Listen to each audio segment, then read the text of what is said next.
jalad värisevad all ja mõtled, kas ma jään ringi püsima või jää, eks. Kas ma saan märgi maha või saa. Võib-olla öeldaks ka, et mõni kunstlikult röögatab, aga tegelikult see on ikka võimas tunne, kui sa seal ikka raamaka paned, nii et sul kohe siit tunned kohe, et kopsust õhk välja läks ja selle liigutuse tegid ja läks lendama. Ma ei ole elus tahtnud õpetajaks saada, aga tuleb välja, et 18 aastat töötasin kehalise kasvatuse õpetajana. Ma esimese trompeti sai, kui oli 13-aastane. Ja see oli selline pill, mida keegi ei taht mängida. Et see oli nii kehv pasun, anti minu kätte.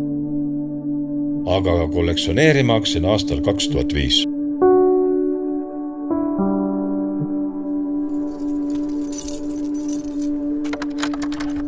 $177 puhkpilli.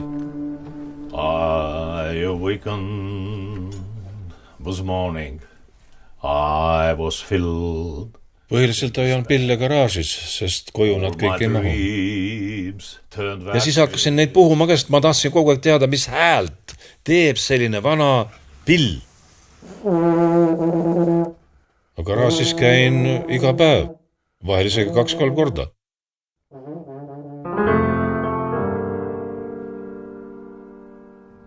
Harjumusel on suur jõud. Esiteks, see on pingemaandaja ja teises mõttes ta distsiplineerib. Ma ei lähe kõrtsu õlut jooma, ma lähen hoopis garaaži pilli puhuma.